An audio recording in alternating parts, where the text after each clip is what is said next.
연시를 준비하고 있는 이때에 요한계시록에 나타난 7교회의 모습을 살펴봄으로써 우리 교회의 모습을 지금 돌아보고 있는데요. 오늘은 두 번째 시간으로 서머나 교회를 향한 주님의 말씀을 우리가 함께 상고해 보고자 합니다. 여러분은 폴리갑의 순교 이야기로 잘 알려진 폴리갑이라고 하는 속사도 교부를 잘 알고 계실 겁니다. 폴리갑이라고 하는 이 사람은 사도 요한의 제자이자 사도 요한 이후에 서머나 교회의 감독직으로 섬겼었던 그런 인물인데요. 폴리갑은 주후 155년, 약 86세 때에 시관료들 앞에 끌려가서 무신론자라는 제목으로 고발을 당했습니다.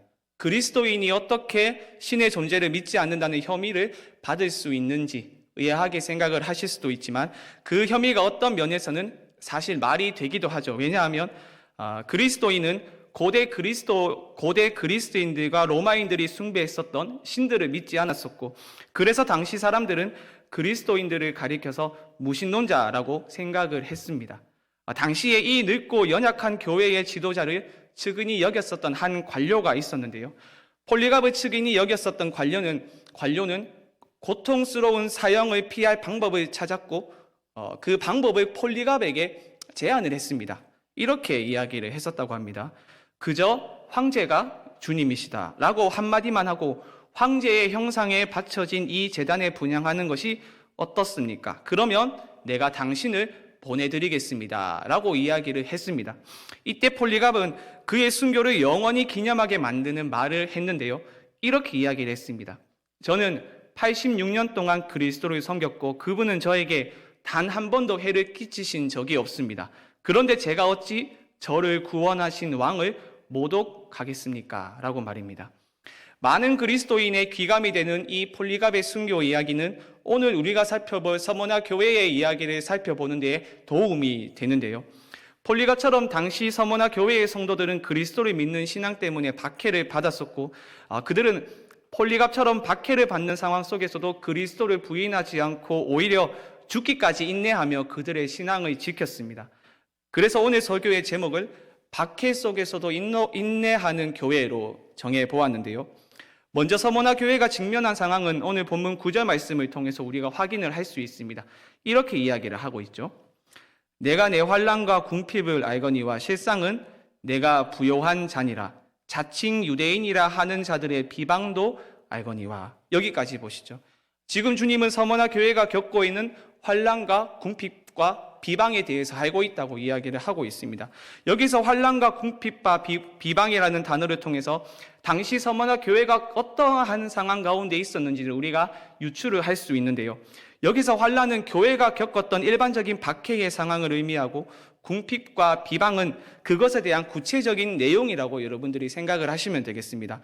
당시 서머나라는 도시는 로마와 굉장히 긴밀한 관계를 유지하면서 장기간 황제 숭배의 중심지 역할을 했으며 주변 지역 전체의 황제 숭배를 위한 신전을 총괄하는 그런 도시였습니다.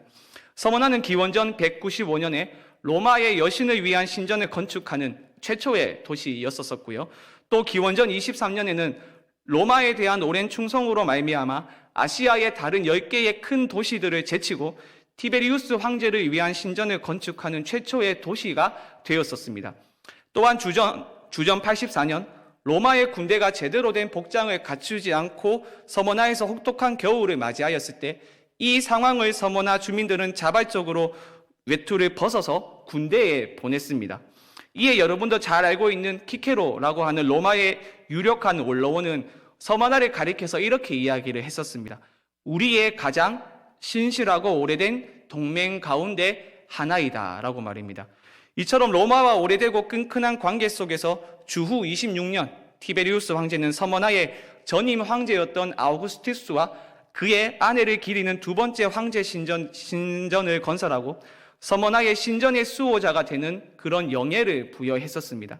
이러한 도시의 특성들을 우리가 고려했을 때 서머나라는 큰 도시는 모든 부분이 황제 숭배와 관련되어 있었던 도시라고 해도 전혀 과언이 아닌 그러한 도시였는데요. 그런데 교회는 이런 상황 속에서 그리스도인으로서 주님을 향한 믿음을 굳건히 지켰고 이 때문에 외부에서 가해지던 환란이 있었는데 그것이 곧 궁핍과 비방입니다. 7 교회 중에 서머나 교회에만 경제적인 문제가 언급이 되는데요. 이는 곧 서머나 교회가 겪는 궁핍이 비정상적이며 어쩌면 매우 극심했음을 의미합니다. 서머나 교회가 왜 경제적인 어려움을 겪었는지에 대해서는 우리가 여러 가지 이유로 유추를 할 수 있겠지만 가장 유력한 것은 당시 경제활동의 중심이었었던 길드 체제에 있습니다. 길드는 경제 구조를 이루는 단위로서 길드에 가입한 회원들에게 황제 숭배를 비롯한 여러 이교적 우상 숭배를 참여하는 것을 요구했었는데요. 황제 숭배에 참여하지 않고는 길드 체제에 참여할 수 없었고 따라서 정상적인 경제 활동, 경제 생활을 영위할 수 없었습니다. 그러므로 황제 숭배를 거부해야 하는 서머나 교회에게는 길드 체계에 의한 이러한 사회적 구조 자체가 가난을 초래할 수밖에 없었던 것이죠. 가령 예를 들어서 이런 것이죠. 여러분이 서머나에 사는 농부였다고 한번 생각을 해 보시고 수확한 농작물을 판매를 한다고 한번 상상을 해 보십시오. 도시의 모든 시민들은 여러분이 그리스도를 믿는 그리스도인임을 잘 알고 있습니다. 농업의 여신에게 마땅한 희생제물을 바치지 않았다는 사실 또한 알고 있습니다. 여러분의 농작물은 농업의 여신으로부터 축복을 받지 않았기 때문에 잠재적인 구매자들은 상품이 유통기한보다 일찍 썩는 것은 아닌지 혹 맛이 없을까봐 우려를 했었고 그들은 그리스도인이 아닌 다른 농부에게 작물들을 구매를 했습니다. 이런 상황들이 몇 주, 몇 달 아니고 몇 년, 몇십 년 동안 장기간에 걸쳐서 계속해서 일어난다면 그들의 경제적인 상황들은 말할 것도 없겠죠. 그런데 안타깝게도 그들이 겪었던 환난은 궁핍의 문제만이 아니었습니다. 그들은 자칭 유대인이라 하는 자들의 비방 때문에도 어려움을 겪었었는데요. 여기서 비방이라고 하는 단어는 넓은 의미로서 언어적 비방을 의미할 수도 있지만 좁은 의미로서 고발로 해석을 하는 것이 더 정확하다고 할 수 있는데요. 실제로 바울이 여러 차례 선교 여행을 떠났을 때에 유대인이 바울의 사역을 방해를 했었고 2차 선교 여행 당시 고린도에 있었을 때는 유대인들이 바울을 고발을 했었죠. 사도행전 18장 12절과 13절의 말씀은 이렇게 이야기를 합니다. 갈리오가 아가야 총독되었을 때에 유대인이 일제히 일어나 바울을 대적하여 법정으로 데리고 가서 말하되 이 사람이 율법을 어기면서 하나님을 경외하라고 사람들을 권한다 하거늘. 그리고 앞서 제가 이야기를 했었던 폴리갑의 순교 이야기에서 폴리갑을 고발했던 사람 역시 유대인이었습니다. 그 유대인은 총독 앞에서 다음과 같이 폴리갑을 고발했습니다. 이 사람은 아시아의 교사이자 그리스도인들의 아버지이며 우리 신들의 타도자로서 많은 사람들을 잘못 가르쳐 신들에게 제물을 바치거나 경배하지 못하도록 했습니다. 라고 말입니다. 당시 유대인들의 정치적인 상황은 매우 위태로웠다고 할 수 있습니다. 그 때문에 유대인들은 로마 당국에 그리스도인들을 고발을 했던 것인데요. 당시 로마는 유대교를 합법적인 종교로 인정을 하였고 유대인들이 모임을 가지는 것을 허용했을 뿐만 아니라 유대인들이 우상숭배의 죄를 짓지 않도록 황제 숭배나 다른 이교도 제의에 참여해야 하는 의무를 특별히 면제해 주었습니다. 그런데 66년에서 74년 사이에 있었던 제1차 유대인 반란은 유대인이 가지고 있었던 이러한 특권을 빼앗길 위기를 만들었는데요. 유대인들은 예루살렘 성전을 지원하기 위해 내는 연례 성전세를 내지 못하게 되었었고 그 대신 로마를 위해서 새로운 주피터 신전 건설을 지원해야만 하였습니다. 그리고 주 70년 이와 같은 정치적인 상황에서 서머나의 유대인들은 유대 그리스도인들의 반로마적 행동으로 인하여서 자칫 지역 당국이 회당의 제재를 가할 수 있음을 염려했었고 이러한 이유로 그들의 공동체 안에서 그리스도인들을 축출해서 로마 당국에 고발을 했던 것입니다. 사랑하는 여러분, 궁핍과 비방이라는 이 어려운 상황에서 서머나 교회는 어떻게 했습니까? 끝까지 믿음을 지켰습니다. 주님은 그들의 믿음의 자리에서 떠났다고 책망을 하지 않았습니다. 오히려 네가 궁핍하나 실상은 부요한 자니라 라며 칭찬을 하십니다. 이것이 얼마나 복되고 영광스러운 칭찬입니까? 만약 주님이 우리 교회를 향하여서 이런 어려운 상황 가운데 있지만 실상은 네가 부요하다 라고 말씀하신다면 그것보다 더 복되고 영광스럽고 기쁜 칭찬은 없을 겁니다. 사실 우리는 예수를 믿는 그 믿음 때문에 그 믿음을 지켰다는 이유로 초대교회가 경험했었던 그런 것과 큰 환난을, 육체적인 박해와 핍박을 우리는 경험을 하고 있지는 않죠. 물론 극소수의 사람이 그리스도를 붙드는 그 믿음 때문에 어려움에 직면을 하고 있지만 종교의 자유가 허락된 우리에게 육체적인 박해와 순교는 굉장히 낯설게 다가옵니다. 저는 군대에 있을 때에 박해 아닌 박해를 경험을 했었는데요. 훈련소를 수료하고 제가 자대 배치를 받았습니다. 자대 배치를 받고 이제 중대 막내가 되었겠죠. 제 바로 맞선임이었던 분이 있었는데 굉장히 신실한 그리스도인이었습니다. 나중에는 군종병이 되기도 하였었는데요. 그분을 따라 저도 교회에 갔었습니다. 물론 제가 신앙이 있었기 때문에 교회에 갔던 것은 아닌데요. 그냥 굉장히 즐거운 주일인데 내무반에 생활관에 선임들하고 한 공간에 있어야 한다는 그 자체가 너무 싫어가지고 제가 어떻게 보면 일종의 도피처로서 교회를 선택을 했던 것이기도 하고요. 그리고 그때 당시 교회가 부대 밖에 있었기 때문에 어떻게든 교회에 가기 위해서는 버스를 타고 부대 밖으로 이동해서 교회에 갔었어야만 했습니다. 그리고 거기에 가게 되면 선임들의 눈치를 보지 않고 자유롭게 PX를 갈 수 있는, 그래서 초콜릿을 먹을 수 있는 특권이 주어졌었고요. 그때 당시 야간 근무를 섰었기 때문에 부족한 잠을 자기 위해서 교회에 가기도 했었습니다. 그런데 아시는 분들은 아시겠지만 교회에 가는 그 시간대가 굉장히 휴식을 취해야만 하는 취하기 좋은 시간대였거든요. 8시 반에서 가령 11시 이렇게 시간을 가정하게 된다면 중대에 있는 막내 2명이 교회를 가게 되면 선임들이 그 시간에 대신해서 근무를 서야 되기 때문에 어떻게 보면 고참들 입장에서는 교회에 가는 이 후임병들이 굉장히 눈에 가시와도 같은 존재였다고 할 수 있는데요. 그래서 어느 날 저보다 8개월 먼저 군대에 갔었던 한 고참이 욕을 하면서 제 맞선임과 저를 향하여서 너희들은 눈치도 없냐? 그 시간에 너희들이 교회에 가게 된다면 너희 고참들이 대신 근무를 서야 되는데 너희들은 어떻게 눈치도 없이 그 시간에 교회에 가냐고 이야기를 했었습니다. 그래서 저는 그 말을 듣고 후환이 두려워서 더 이상 교회는 가지는 않았었는데요. 제 맞선임은 그럼에도 불구하고 굉장히 신실한 분이기 때문에 계속해서 교회를 갔지만 저는 그 이후로 교회를 가지는 않았습니다. 그래서 저한테 묻더라고요.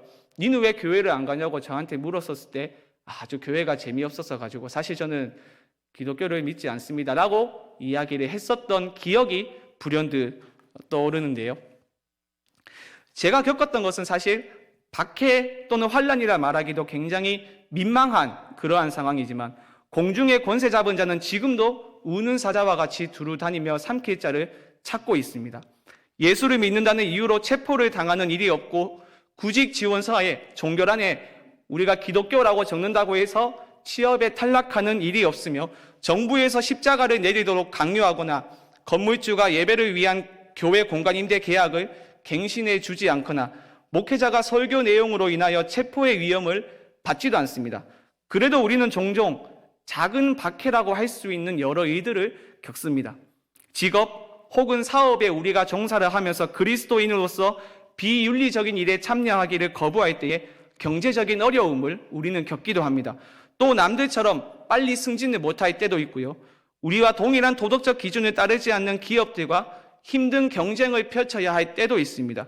우리의 신앙 때문에 공격을 받거나 사회적인 고통을 겪고 성에 대한 우리의 태도 때문에 모욕을 당하기도 합니다.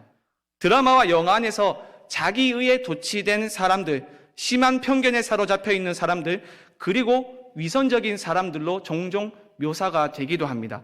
현실을 직시하자면 우리 사회는 점차 덜 기독교적으로 변하는 것이 아니라 빠르게 반기독교, 안티 기독교로 빠르게 변화가 되고 있습니다. 그런데 어쩌면 이러한 변화는 당연한 것이며 마지막 때가 가까워지면 가까워올수록 더 심해질 겁니다. 오늘 본문 10절을 다시 보십시오. 주님은 이것만 참으면 너희가 궁핍과 비방에서 벗어날 것이라고 이야기를 하고 있지 않습니다. 오히려 지금 경험하고 있는 환난보다 더 큰 환난이 너희를 기다리고 있고 심지어 순교하는 사람이 생길 것이라고 말씀합니다. 10절의 말씀을 우리 함께 읽어보도록 하겠습니다. 시작.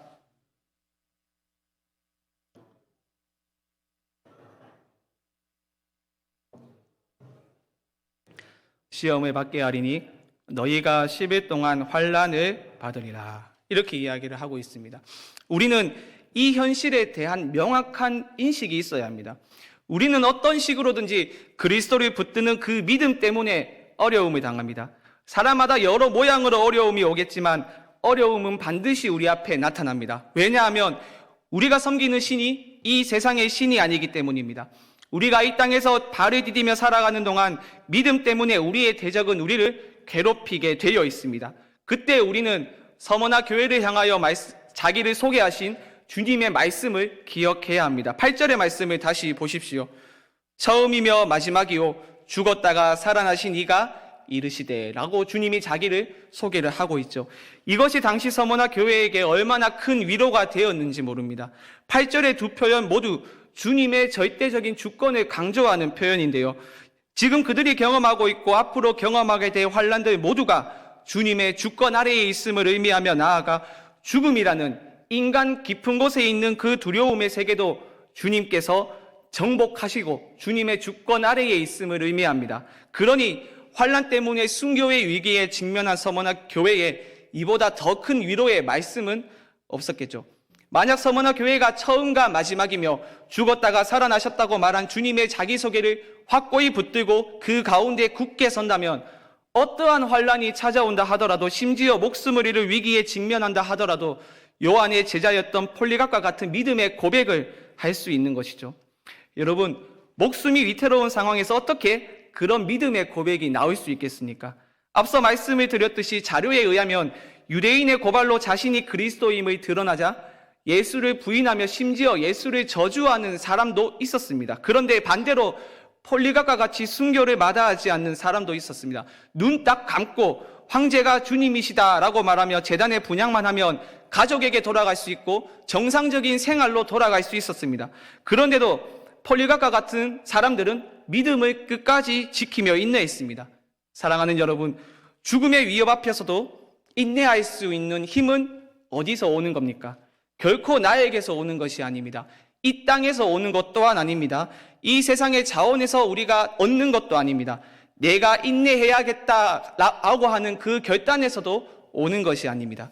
처음이자 마지막이며 죽었다가 다시 살아나신 우리 주님을 우리가 바라보게 될 때에 위에서부터 하늘에서부터 임하는 인내입니다.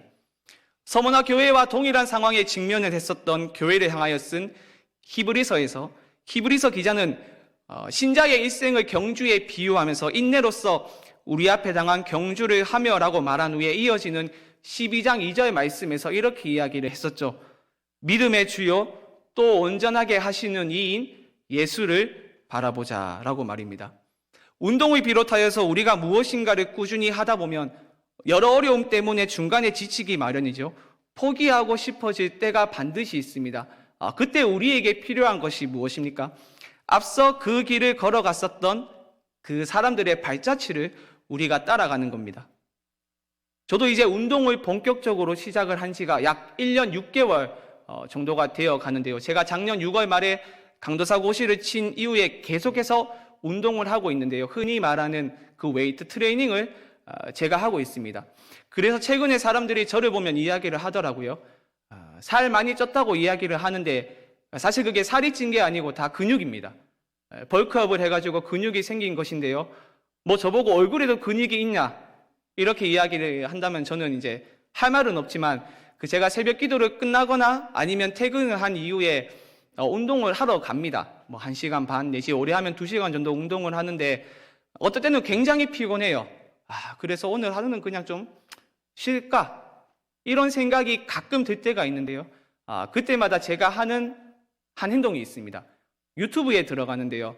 그 유튜브에 들어가면 요즘 동영상이 굉장히 많잖아요. 정보가 홍수처럼 쏟아지는 시대인데 그 검색창에 제가 아노드 슈워제네거 운동 영상 이렇게 검색을 합니다. 여러분들은 아놀드 슈워제네거가 누구인지 다들 알고 계시죠? 뭐 요즘 중고등부 학생들하고 청년들은 누군지 모르겠는데 그 터미네이터 영화죠. 뭐 I'll be back 이 대사로 유명한 사람이고 또 미국 캘리포니아의 주지사로도 활동을 했었던 사람인데 사실 그 사람이 그 전에 보디빌더로 굉장히 먼저 세간의 이름을 떨쳤었던 사람인데요. 그러니까 그 사람의 운동 영상을 보면 저도 모르게 동기부여가 되더라고요. 그래서 사실 막 운동을 하지도 않았는데 그 부위에 막 자극이 가는 것 같고 펌핑이 되는 것 같은 그런 느낌을 가지고 동기부여를 받아서 제가 운동을 하러 가면 어떻게든 운동은 꼬박꼬박 하게 되더라고요. 예수를 바라보자 라고 이야기를 하고 있는 히브리서의 기자의 권면이 이와 같다고 할 수 있습니다. 수많은 위험 요소가 즐비한 우리 신앙의 여정 가운데 지치고 낭망하고 사탄의 환난 때문에 이 경주를 그만하고 싶을 때에 먼저 믿음의 본을 보인 예수를 바라보며 인내로써 우리는 이 경주를 마쳐야 합니다. 그래야 완주 후에 얻게 될 상을 우리는 받을 수 있습니다. 우리 구주께서 주님 앞에 있는 기쁨을 위하여서 십자가의 수치를 참으셨듯이 우리 또한 완주 후에 얻게 될 상을 바라보며 기대하며 이 믿음의 여정을 완주해야 합니다. 주님은 오늘 본문에서 그것을 생명의 관이라고 말하는데 여기서 관은 금과 보석으로 치장된 관, 즉 왕과 왕비가 쓰는 휘황찬란한 그러한 관이 아닙니다. 운동 경기에서 승리한 사람 또는 개선 장군이 쓰는 관인데요. 종려나무 가지와 같은 식물로 엮어 만든 그 승리의 화관입니다. 당시 서머나를 포함하여서 대부분의 주요 도시들에는 운동 경기가 굉장히 자주 열렸었거든요. 그래서 서머나 교회는 주님께서 말씀하신 이 생명의 관이 승리의 화관을 의미하며 영원한 생명을 약속한다는 그 사실을 알고 있었습니다. 비록 거대한 제국의 세력 앞에 죽임을 당한다 하더라도 죽음을 정복하신 주님처럼 그들 역시 죽음을 정복하고 승리할 것을 그들은 알고 있었습니다. 바로 이 믿음이 서머나 교회를 지탱해 주었던 겁니다. 사랑하는 여러분, 주님은 동일하게 우리를 향하여서 죽기까지 충성하라고 요구하고 계십니다. 우리가 이 땅 위에 살 동안은 아직 전력 투구하며 신앙의 싸움을 싸워야 할 때입니다. 주님 앞에 설 때까지 은퇴한 그리스도인은 있을 수가 없습니다. 아직도 우리에게는 끝까지 싸워야 할 선한 싸움들이 많이 남아 있습니다. 주님은 우리가 죽을 각오로 우리의 인생 전부와 가진 것 모든 것을 들여서 주님을 섬기고 충성한다면 생명의 관을 얻게 될 것이라고 약속을 하십니다. 그러므로 여러분, 비록 예수를 믿다가 크고 작은 어려움에 직면하더라도 믿음을 잃지 말고 우리 앞에 놓인 생명의 관을 바라보며 이 경주를 끝까지 완주할 수 있기를 바랍니다. 우리의 신앙 여정 가운데 꽃길만 있다면 얼마나 좋겠습니까? 하지만 성경은 너무나도 명백하게 신자 앞에는 반드시 크고 작은 환난이 있을 것이라고 이야기를 합니다. 우리 주님이 걸어가신 그 길이 고난의 길인데 주님의 길을 걷는 제자들이 어떻게 고난 없는 길을 걸어갈 수 있겠습니까? 주께서 좁은 문을 지나 좁은 길을 걸어가셨는데 어떻게 우리는 넓은 문을 지나 넓은 길을 걸어갈 수 있겠습니까?